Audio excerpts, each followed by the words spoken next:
Olá, a paz do Senhor. Vamos falar sobre o culto pentecostal.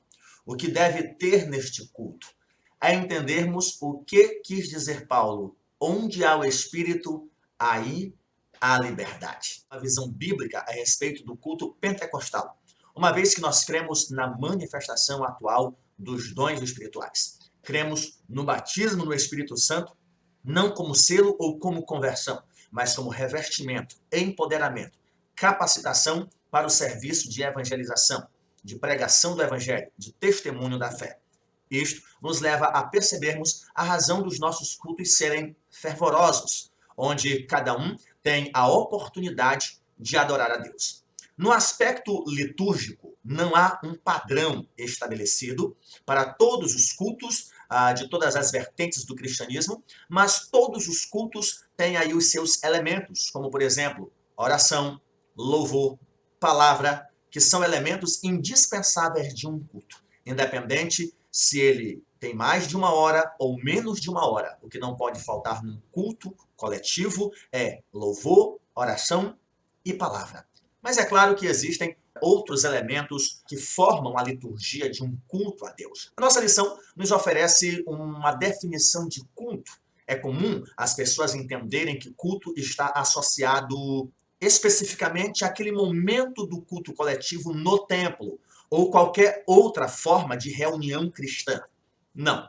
Culto é tudo aquilo que nós fazemos para Deus. Pois este é um dos conceitos para a palavra culto, não somente a nossa lição, mas um dos manuais de liturgia publicado por nossa Casa Publicadora das Assembleias de Deus, de autoria de Nemuel Kesley. O culto e suas formas, a definição para culto é serviço. É aquilo que nós oferecemos ao Senhor. É claro que no culto, no templo, nós vamos lá cultuar, oferecer alguma coisa para Deus, adorá-lo, exaltá-lo. E isto nós fazemos orando, cantando, pregando, ouvindo a pregação, ofertando, nos confraternizando, fortalecendo os relacionamentos fraternais enquanto irmãos que somos em Cristo Jesus, relacionamentos de família cristã. Então, culto é serviço, é aquilo que nós fazemos para Deus. E aí você passa a entender que toda a tua vida deve ser um culto, razão pela qual Paulo chega a exortar, a orientar aos cristãos da igreja em Roma. Ele roga que os corpos sejam apresentados a Deus como sacrifício vivo, santo e agradável, pois este é um culto racional.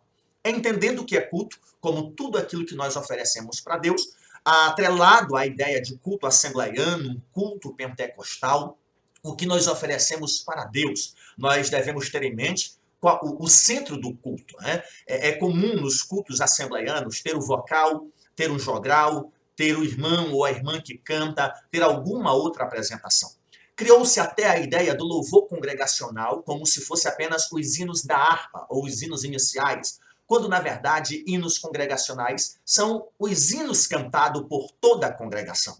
E deve ser todo louvor.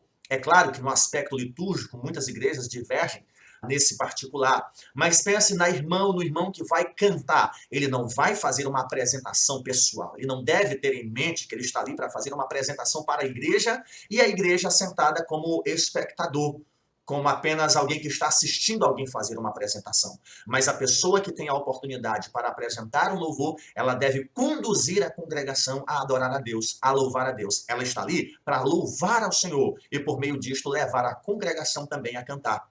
Quando o vocal canta, o vocal não deve ter em mente que ele está ali para fazer uma apresentação à igreja, mas uma adoração a Deus. O vocal canta, mas toda a congregação deve e pode cantar com o vocal, caso o hino seja conhecido.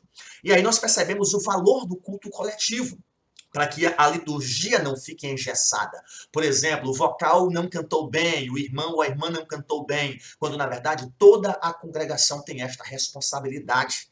Entendermos que a pessoa que ocupa a oportunidade no púlpito não está ali para fazer uma apresentação pessoal ou uma apresentação dos seus talentos, está ali para adorar a Deus e fazer isto com a congregação que lá está presente. Nesse aspecto litúrgico, os nossos cultos pentecostais têm aí oportunidade para os irmãos cantarem, testemunharem, anunciarem o que Deus fez e muitas outras formas de cultuarmos a Deus. Entenda que o culto não está relacionado especificamente ao templo, mas a tudo que nós fazemos para Deus. É evangelismo pessoal, de casa em casa, de rua em rua, é um culto para Deus. É uma aula de discipulado, é um culto para Deus. Até o ensaio dos vocais, o ensaio dos ministérios de louvor, a preparação do sermão pelo pregador, é um culto a Deus, pois nós estamos fazendo isso não para as pessoas. Pense no caso dos que pregam. Eu vou preparar um sermão. Aquele sermão é para a edificação da igreja, mas não para a apreciação ou para que a igreja dê nota. Mas este sermão que é ministrado à congregação visa glorificar a Deus. Edificar a igreja com o propósito de glorificar a Deus. Pois um sermão, embora sendo direcionado para pessoas, estas pessoas devem ser edificadas por aquele sermão para que o nome do Senhor seja glorificado. É aí que entra um dos pontos da nossa revista. O centro do culto é Deus. E é necessário termos cuidado com alguns cultos que se fazem por aí. Não há nenhum problema em se fazer um culto em ação de graças pelo aniversário de A, aniversário de B. Só cuide para que este culto não seja para o aniversariante. Só tenha cuidado para que o culto, o louvor, não seja para a pessoa que está celebrando mais um ano de vida. Mas celebre a Deus pela passagem de aniversário daquela pessoa. Glorifique a Deus pela vida daquela pessoa. Entenda, Deus é o centro da nossa adoração. Estamos reunidos na Escola Bíblica Dominical. Classes diversas, várias faixas etárias, professores diversos, cada um ministrando o assunto da lição. Aquelas pessoas estão ouvindo o ensino e, com isto, o nome do Senhor sendo exaltado. É a edificação por meio do ensino. Portanto, o culto a Deus não se limita ao momento do culto noturno, mas a tudo quanto nós fazemos para Deus. Tudo que nós fazemos com vistas a glorificar ao Senhor. Como já disse o apóstolo Paulo, quer comais, quer bebais, ou façais qualquer outra coisa que seja para a glória do nome do Senhor. Nesse aspecto, é necessário entendermos o que Paulo quis dizer, que o Senhor é Espírito e onde há o Espírito, há liberdade. É comum, principalmente no meio pentecostal, mas ainda no meio neopentecostal, interpretar esse texto como se há o Espírito, há liberdade. Como se a liberdade fosse nossa para fazermos aquilo que entendemos ou sentimos e atribuirmos isto ao Espírito Santo. Quando, na verdade, esta liberdade não é nossa, é liberdade do Espírito Santo. E o Espírito Santo não usa esta sua liberdade para nos fazer coisas que não condizem com a pessoa divina que ele é. É comum pessoas tomarem esse texto de segunda carta de Paulo aos Coríntios e fazer qualquer outra coisa em nome do Espírito sem que aquele movimento seja, na verdade, movido, causado, direcionado, impulsionado pelo Espírito. Onde há o Espírito, aí há liberdade. Esta liberdade é do próprio Espírito, que no ato da conversão nos libertou, nos deu liberdade da condenação do pecado. E a liberdade cristã não é liberdade para fazermos o que nós bem entendemos. Basta você entender que o Espírito é uma pessoa divina, digna de adoração, de exaltação, tanto quanto o Pai como o Filho. E por isso, nós devemos tomar cuidado em atribuir à pessoa divina do Espírito Santo aquilo que eu faço, quando, na verdade, nem sempre é impulsionado por ele. Portanto, no culto espiritual, no culto pentecostal, há liberdade. Mas essa liberdade não deve ser tomada como pretexto para ações extravagantes ou mirabolantes em nome do Espírito. Não devemos nos esquecer que no que diz respeito também ao culto, deve ser feito com decência e com ordem. Não, isto não significa apagar o Espírito. Nós temos formas diferentes de externarmos as nossas emoções. Mas em nome do Espírito, as nossas emoções não podem interromper o bom andamento do culto. E esta lição Paulo nos dá ao orientar os cristãos da igreja em Corinto a respeito de como lidar com a manifestação dos dons espirituais. Cautela, cuidado, sem jamais esquecermos do fruto do Espírito, dentre os quais está domínio próprio, temperança. Portanto, o culto a Deus é com liberdade, mas esta liberdade não deve remover, em hipótese alguma, a reverência. Porém, esta reverência não pode ser sinônimo de engessamento, de falta de dinamismo. Voltando à liturgia do culto, nós temos aí a leitura da Bíblia, os louvores iniciais da harpa cristã, o louvor entoado pelos corais, vocais, hinos avulsos, ministério de louvor, ministração da palavra, o louvor no momento do ofertório, da contribuição, que quem está adorando não é somente quem está cantando, mas quem está contribuindo, dizimando ou ofertando, está também cultuando a Deus. São elementos do culto. Estes elementos litúrgicos não podem servir de engessamento. Há, às vezes, a necessidade de haver alguma alteração. E quando há alguma alteração para o bom andamento e a boa ordem do trabalho, isto não deve ser visto como algo anormal, que quebrou uma rotina, que aquilo não é mais culto, porque só cantaram dois hinos em vez de três, cantou um hino em vez de três. Quando faltam desses elementos, o culto não deixa de ser culto. Pense bem numa programação festiva.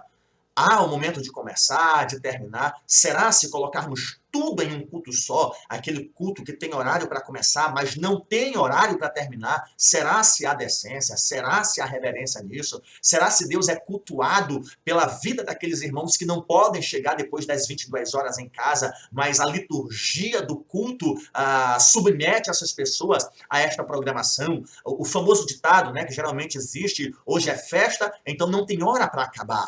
Não se esqueça de que Deus precisa de um trabalho que seja em espírito e em verdade. Assim as exceções, assim os momentos em que o horário é ultrapassado, mas desde que isso aconteça espontaneamente, sem comprometer a vida da irmãzinha cujo cônjuge não teme a Deus, a vida dos filhos cujos pais não temem a Deus, a vida daquelas pessoas que moram longe, que moram distante do templo. Portanto, o culto pentecostal não deve ser sinônimo de culto bagunçado. Não deve ser sinônimo de culto desequilibrado. Lembre-se, o foco é Deus.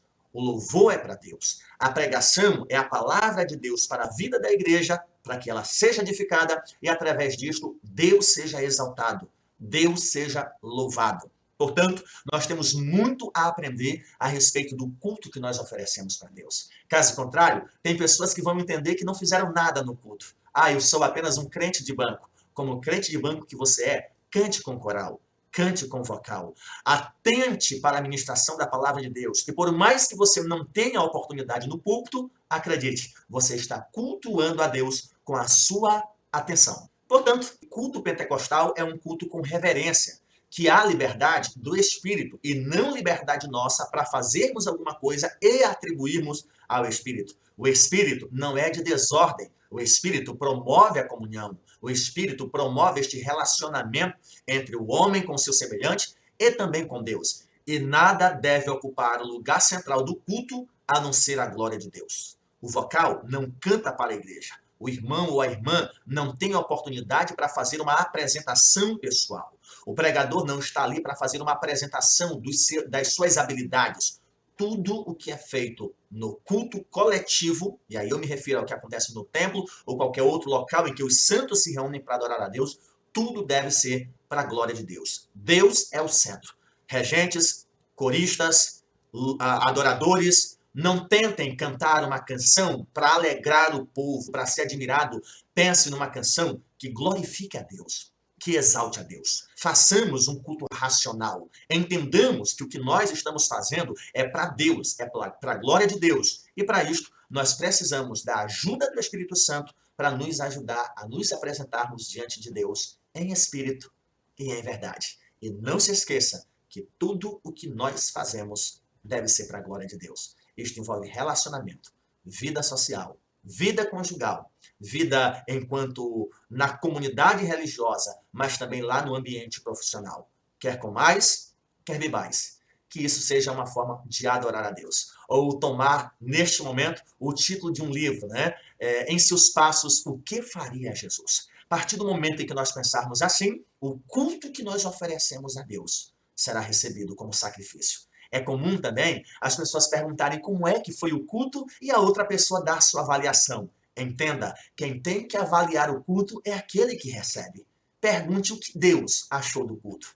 Como Deus se sentiu ao ser cultuado. É Ele quem deve avaliar como foi o culto do seu povo.